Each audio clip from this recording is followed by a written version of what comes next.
Once upon a time, in a quiet village surrounded by hills and forests, lived a kind-hearted girl named Cinderella. She was gentle and sweet, with a smile that could light up the darkest day. But Cinderella's life was not always easy. After her mother passed away, her father remarried a woman named Lady Griselda. Lady Griselda was proud and harsh, and she had two daughters, Greta and Helga, who were just as mean as she was. They didn't like Cinderella at all. They teased her and made her do all the hard work in the house.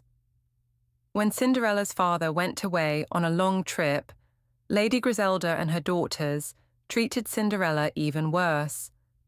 They made her clean every corner, cook all the meals, and sleep in the dusty attic. But no matter how hard things got, Cinderella never lost her kind spirit. From her attic window, she often watched the garden below. One day, she made friends with two tiny mice named Button and Stitch. The mice were clever and brave, but they were afraid of the cat, Clawsy, who lived in the kitchen.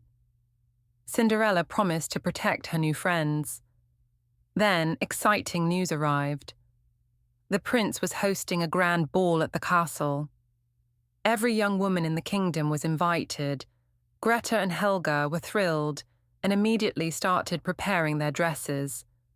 They even ordered Cinderella to sew their gowns, hoping to stop her from going. Cinderella worked hard on their dresses but dreamed of going to the ball herself. When Lady Griselda heard about this, she laughed and gave Cinderella a huge pile of beans to sort through the ashes, hoping it would keep her busy. But Button and Stitch came to help. Together, they quickly finished the impossible task. Still, Lady Griselda refused to let Cinderella go, saying her dress was too dirty.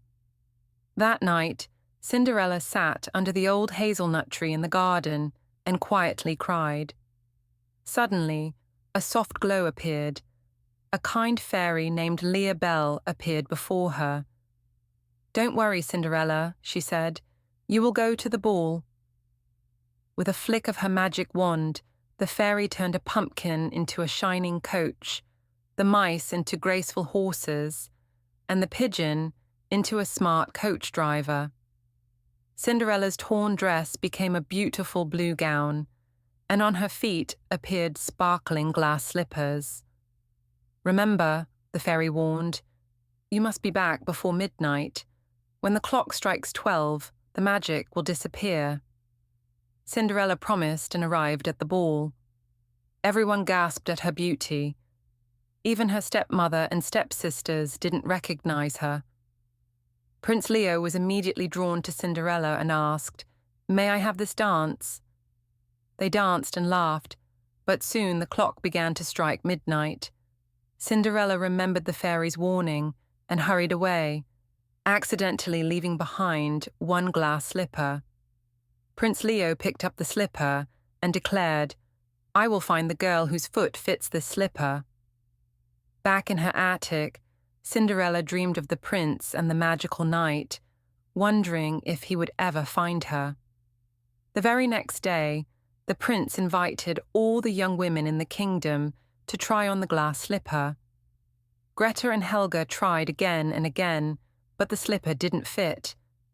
With the help of her little friends, Cinderella slipped away to try on the slipper herself. It fit perfectly. Prince Leo smiled and said, "You are the kind and beautiful girl I danced with. Will you marry me?" Cinderella happily said yes, and soon they were married in the castle, living happily ever after.